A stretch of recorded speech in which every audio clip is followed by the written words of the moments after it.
¿no? Y acá entramos a lo que es muy importante para poder hacer un buen uso de esta gamificación. Si yo uso si me aprendo de memoria el concepto de gamificación, si aprendo el juego, pero no tengo claro este concepto, posiblemente no lo voy a aprovechar como debería ser, ¿no? Por ejemplo, el aprendizaje por descubrimiento que todos los profesores sabemos, ¿no? Que es aquel que el estudiante al estudiante le permite descubrir cosas nuevas y que eso a su vez va a ser un aliciente o va a ser un estímulo para ir acumulando, descubriendo cosas nuevas, ¿no? Si lo vemos de la perspectiva de la escuela cognitiva, ¿no? El constructivismo y cosas así. Eso también es importante, ¿no? Como herramienta, como aprendizaje en la gamificación, ¿no? Porque el estudiante va descubriendo cosas que él no pensaba encontrar, y eso le sirve como un estímulo para seguir avanzando en el juego. Porque si el juego es aburrido, ¿no? Si el juego es aburrido, entonces el estudiante simplemente deja de hacer o lo hace por cumplir. Como nuestros chicos son más rápidos que nosotros, ellos van a llegar fácilmente al final, y nosotros vamos a evaluar seguramente a aquellos estudiantes que llegaron al final, ¿no? Pero, ¿qué nos interesa? ¿Que lleguen al final o que aprendan? Esa es la gran pregunta, ¿no? Por eso las dos cosas son importantes, ¿no? Por si acaso, no digo que uno sea menos importante. Entonces, en este caso, fíjense ustedes que un videojuego permite el aprendizaje activo del estudiante, ¿no? Le permite descubrir, porque en cada nivel nuevo que va apareciendo, van apareciendo retos nuevos para él, ¿no? Nuevas emociones para él. Y ¿no? parte de la emoción está también en el sonido, ¿no? Porque el sonido, la música, forma parte que le da el cuerpo al entorno en el cual el estudiante está desarrollando el juego, le permite a él sentir de que está dentro del juego. Eso es importantísimo, ¿no?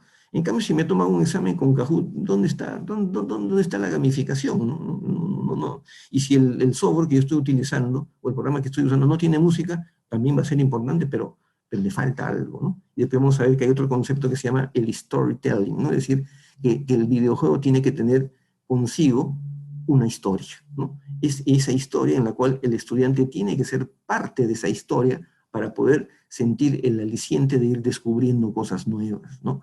Porque si no hay una historia, viene a ser el examen que me tomaba el profesor en clase y ahora lo hago en la computadora. Eso no es gamificación, ¿no? Va relacionando y va ordenando, claro, como parte del juego. Él tiene que darse cuenta, ¿no? Que si sigo este camino, voy a acertar, voy a avanzar en el juego. Y si me equivoco, me va a decir, oh, sigue intentando y me vuelvo al principio, pero la siguiente vez ya no lo voy a hacer, ¿no? Esa es más o menos la idea, ¿no? Entonces, los nuevos conocimientos que va encontrando los va adaptando a su esquema cognitivo. También hay una suerte de aprendizaje experiencial, ¿no? La experiencia es algo que es muy difícil de suplantar o ¿cómo se llama? Sí, de suplantar, ¿no? O de compensar, ¿no? En el aprendizaje virtual. Lógicamente hay cosas que no se pueden aprender, ¿no? Si no se experimentan, ¿no? Alguien me habló de la gastronomía. ¿Cómo puedo saber si el plato que me lo ponen rico de repente tiene buen color, tiene, ¿cómo se llama? Tiene buena presentación y es de plástico, ¿no?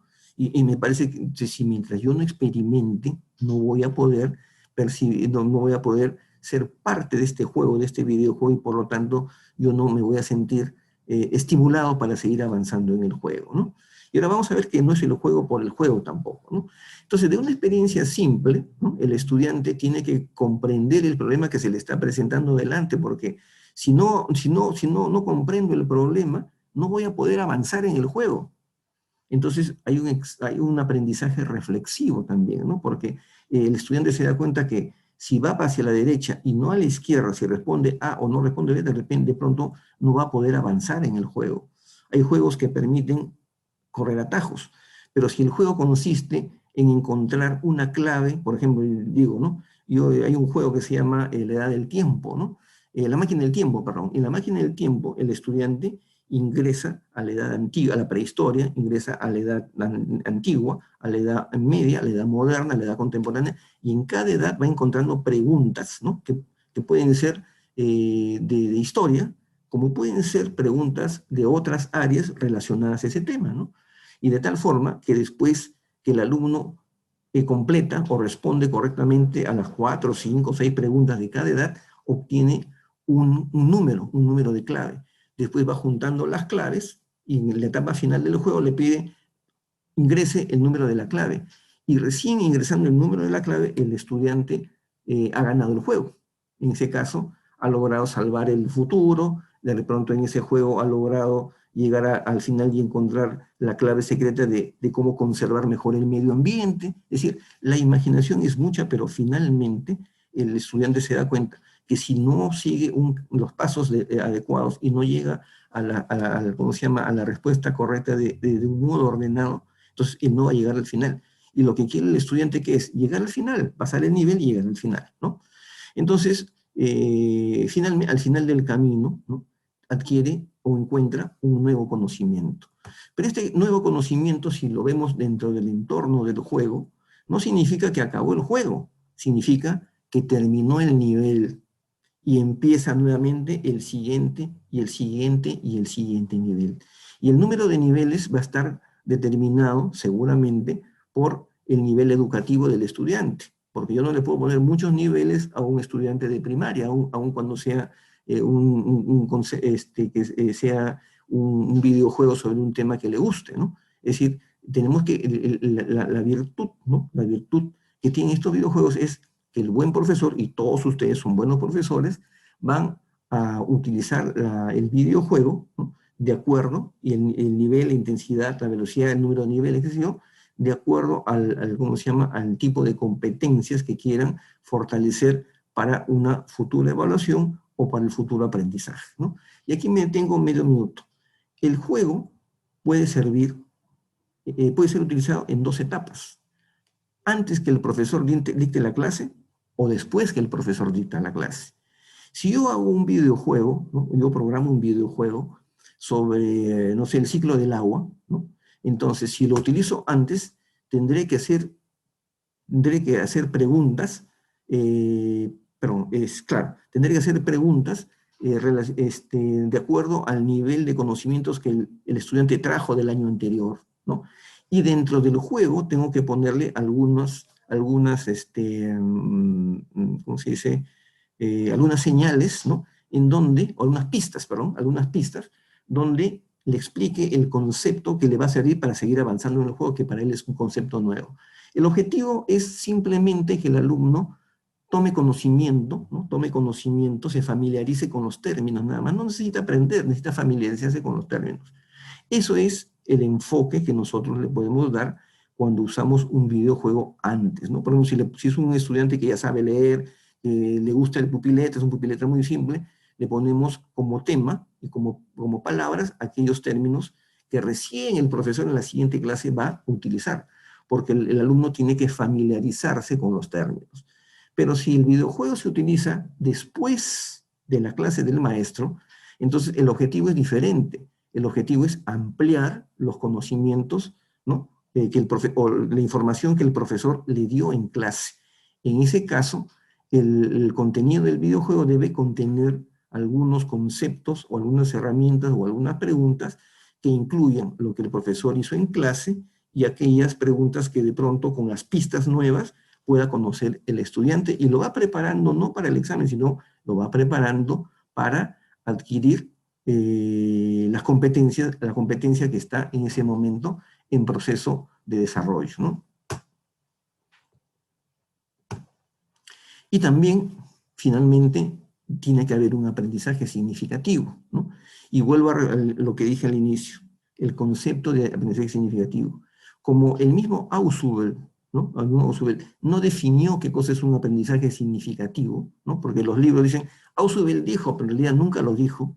Él describió, puso ejemplos, ¿no?, habló mucho de aprendizaje por descubrimiento, pero nunca dijo, esto es el aprendizaje significativo. Entonces tenemos que ponernos de acuerdo, cada uno en su escuela, ojo, cada uno en su escuela, o cada grupo de profesores dentro del año académico en que se encuentre, primer grado, segundo grado, qué sé yo, qué cosa es para los profesores, para los maestros, el aprendizaje significativo. Porque si no se ponen de acuerdo, van a buscar diferentes cosas, no solamente en los videojuegos, sino también diferentes cosas durante el proceso de aprendizaje. Bueno, acá hay unas preguntas en el chat, siempre vamos comentando, ¿no? Dice, el doctor Guamán, ¿no? Jorge Diego Guamán dice, en algunos juegos a nivel general existe la dificultad dinámica, la dificultad se ajusta de forma automática, haciendo la situación más difícil si no está siendo un reto para el jugador o más fácil se lo necesita, con el objetivo de que la persona no se frustre y llegue al final. Exacto. El objetivo de la gamificación no es que el alumno se sienta frustrado porque aprobó o desaprobó. Incluso el hecho de perder el juego es un estímulo, es un aliciente para seguir intentando, ¿no? Por eso la frase que se usa no es perdiste, mala suerte, o le pongo una piña para, ¿no? Como va a decirle, qué mala suerte que no has respondido bien, no. Se dice, sigue adelante, sigue intentándolo, está muy bien, te falta poco, ¿no? Ese tipo de frases estimulantes son aquellas que utilizamos o tenemos que usar en los videojuegos. Y si yo hablo de videojuegos, miren, estoy hablando de una manera tan familiar, como si yo fuera el creador del videojuego, porque los software, perdón, los programas que existen son tan sencillos que ustedes van a tener la capacidad de crear su propio videojuego, ¿no? Y nadie dice que van a crear ¿cómo se llama? Un Mario Bros, esas cosas, ¿no? Ese es otro tipo de lenguaje. Pero sí hay cursos, una suerte de programación por bloques, ¿no? Que son las que se utilizan en los software para personas que no somos, ¿no? Que no somos ingenieros de sistemas o que no usamos el lenguaje de programadores, ¿no? ¿Cómo es la clase invertida? El flip class. La clase invertida fue un término, es una técnica didáctica que se describió ya hace varios años, ¿no? En la enseñanza presencial, ¿no? La idea era darle al alumno la información previa, ¿no? Para que el estudiante la revisara, ¿no? Y posteriormente sea el motivo para la discusión en clase, ¿no? Entonces, la clase invertida se dice invertida porque no es el profesor el que daba la información, sino es el profesor el que depositaba la información en un sitio o hacía buscar a los estudiantes una información que era de conocimiento público para que sea presentada por el estudiante y discutida en el aula, ¿no? Eso se llama la clase invertida, ¿no? Esa es una herramienta, ¿no? En todo caso, eso pero no forma parte de la gamificación, ¿no? Claro, y en República Dominicana nos dicen que el desarrollo de las competencias es saber hacer y saber hacer, ¿no? Entonces, una forma tan simple, más simple de repente, más simplificada de entender una competencia es que el estudiante sea capaz de hacer por sí mismo, de hacer por sí mismo lo que la competencia dice que tiene que aprender, ¿no?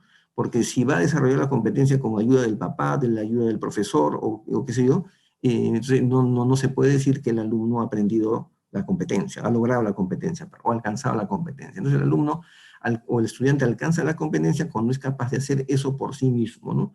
O de haber aprendido, tener ese conocimiento sin que exista la coerción de un examen. O sea que el conocimiento, la adquisición del conocimiento va más allá de la clase, ¿no? Y que, como dice el profesor, también le ayude a ser mejor persona, ¿no? Entonces, el aprendizaje significativo es importante para que el estudiante adquiera este nuevo conocimiento. Y esto me parece una cosa fundamental en la gamificación, ¿no? Es decir, el aprendizaje emocional. El chico se tiene que emocionar, tiene que ser, no que se vaya a emocionar, ¿no? Sino que se siente emocionado siente emoción de ser partícipe de ese juego, ¿no? Es decir, no necesitamos motivarlo, él por sí solo se da cuenta que el juego es atractivo y entra al juego y lo hace no porque el profesor le diga que tiene que hacer, sino porque realmente encontró, ¿no? Encontró algo que le interesa. Ahora, estamos en países latinoamericanos, ¿no?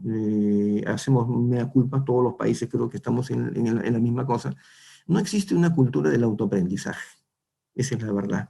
Hay otros países en donde existe la cultura del autoaprendizaje, en donde en todos los niveles, tanto de niños en la escuela, jóvenes en los institutos de aprendizaje medio, en la universidad y aún en el trabajo, donde es una costumbre, ¿no? Es un hábito, no es generalizado, pero sí es un hábito de muchas personas, el autoaprender, ¿no? Es decir, no necesito que alguien esté a mi lado, ¿no? De tal manera que en países latinoamericanos necesitamos que alguien nos esté hincando o necesitamos un estímulo, entre comillas, que nos ayude a avanzar, ¿no? Y generalmente esa es la nota. Entonces, los estudiantes, salvo los estudiantes de inicial y de los primeros años de educación primaria, a quienes la nota de pronto no es el motivo principal por el cual ellos estudian, ¿no? En el caso de los otros estudiantes ya tienen una idea clara que la nota va a servir para mejorar su promedio, para ir a ingresar o ser promovidos a la universidad, o dentro de la universidad obtener su título profesional y cosas así, ¿no? Entonces, la nota, ¿no? La nota, desgraciadamente, no se ha podido desnotificar, ¿no? Como quisiéramos, no totalmente, pero un poco más, para que este tipo de enseñanza pueda calar mucho más en la educación en las escuelas, ¿no? Entonces, el aprendizaje emocional aumenta la autoestima, ¿no? Porque yo me siento emocionado, siento mucha emoción de participar en el videojuego, consigo el objetivo, paso el nivel, y eso me genera a su vez un incremento de la autoestima, porque digo, gané, llegué al final, ¿no? Llegué al final, profesor, llegué al final. Y el profesor, con la sapiencia que le corresponde, lo que está pensando en su mente, no llegaste al final, aprendiste. Eso es lo importante, ¿no? El juego no solamente es individual, hay juegos colectivos, podemos hacer equipos para que los chicos participen, porque uno de los problemas, ¿no? Uno generalizados es que el videojuego, induce al personalismo o al individualismo extremo, ¿no? Entonces, para que eso no suceda, se puede alternar con competencias entre grupos de estudiantes, ¿no? Para que quede claro entonces, en el aprendizaje virtual existe una separación física entre el profesor y el alumno o el estudiante, ¿no? Hay un uso continuo, sistemático de las TICs, o sea, de las tecnologías de información y comunicación. Puede haber un aprendizaje individual, pero también puede ser colectivo. Quizá la sapiencia del profesor y la experiencia puede hacer que haga uso de técnicas didácticas para la participación colectiva, ¿no? Que es muy importante. La comunicación tiene que ser bidireccional, no es que yo le suelto el videojuego, yo le suelto la información al aula y tal, y hace su problema y me despido del alumno y a fin de año le pongo su calificación. Así no es, ¿no? Así no es. Es más laboriosa, más laborioso, perdón, el trabajo virtual, porque amerita no solamente la preparación del material, sino el seguimiento, porque el software del aula virtual nos indica en qué momento ha ingresado el estudiante. Si es un videojuego, nos va a indicar quiénes entraron, cuándo entraron, cuánto se demoraron, cuántas veces ingresaron. Entonces, hay un tiempo adicional que el profesor va tomando en cuenta para poder, tomar las consideraciones, no solamente para la evaluación, sino para verificar si lo que está entregando como información realmente lo está utilizando su estudiante, ¿no? Es oportuna para compartir datos, información de todo tipo, imágenes, videos, etcétera, ¿no? Esto de que es económica es relativo, o sea, la información es económica, ¿no? Pero para hacerlo económico tengo que tener mi computadora, entonces eso es un poco paradójico en todo caso, ¿no? Pero ya cuando se tiene la computadora sí es económico, porque con un solo clic yo puedo enviar información, o con un videojuego que me tarda 15 minutos en prepararlo, el estudiante tiene para aprovecharlo durante las horas que él crea conveniente, y eso no me va a costar, ¿no? Y ese juego o esa información virtual puede ser acumulada para la siguiente promoción de estudiantes, ¿no? Con la actualización correspondiente, ¿no? Este aprendizaje virtual es compatible con la educación virtual, es un complemento en realidad, y ahora que los chicos vuelvan a clase presencial, debería ser, ¿no? Ojo, debería ser, estoy soñando todavía, estoy imaginando, debería ser maravilloso, porque combinar el aprendizaje virtual con el aprendizaje presencial es algo potencial en educación. Ustedes saben que 1 más 1 es 5, ¿no? No es como en matemáticas, 1 más 1 es 2. No estoy diciendo una barbaridad matemática, lo que estoy diciendo es que en educación la información que el aprendizaje que logra el alumno realmente lo potencia, ¿no? Tiene que ser innovadora, por supuesto, ¿no? El alumno es el centro del proceso de aprendizaje, no el profesor, ¿no? No el profesor que califica, el profesor que dice, te he dejado tareas, vayan ustedes al aula, ahí le he dejado más tareas, chicos, mañana le tomo examen. Eso no es tomar al alumno como centro del aprendizaje, ¿no? Hay que monitorear al alumno en todo caso, ¿no? Pero es un poco complejo, como repito, en países latinoamericanos, ¿no? Dice, toda la evaluación es totalmente virtual, ¿no? Es interactivo, es intuitivo, porque no necesita en muchos casos tener un tutorial. Ustedes saben que los muchachos no necesitan tutoriales, los buscan, ¿no? Yo recuerdo una experiencia que no tiene que ver con el aprendizaje virtual, ¿no? Mi hijo tenía 3 años, como muchos niños, ¿no? No es la excepción, pero como muchos niños, cogió el celular nuevo de la mamá, ¿no? La mamá estaba buscando sus fotografías y me estaba pidiendo cómo ayudarle para encontrar las fotos. Yo tampoco los encontraba, y en un descuido el muchacho agarró las fotos y cuando lo vi me dijo, ya nos malogró el celular. Y él con su inocencia dice, mamá, encontré tus fotos, ¿no? No sé cómo lo hizo, pero lo hizo de manera intuitiva, porque ahí el teléfono está preparado de manera intuitiva. Pero como nosotros tenemos una formación anterior, necesitamos el manual para poder llegar y acceder a la información, ¿no? Esa es la gran diferencia con los estudiantes actuales, ¿no? Propicia el trabajo colaborativo, el docente deja de ser transmisor de conocimiento, se capacita a más estudiantes en menos tiempo, pero tiene su límite porque no los podemos monitorear también cuando son demasiados, ¿no? Entonces, son cosas que hay que tener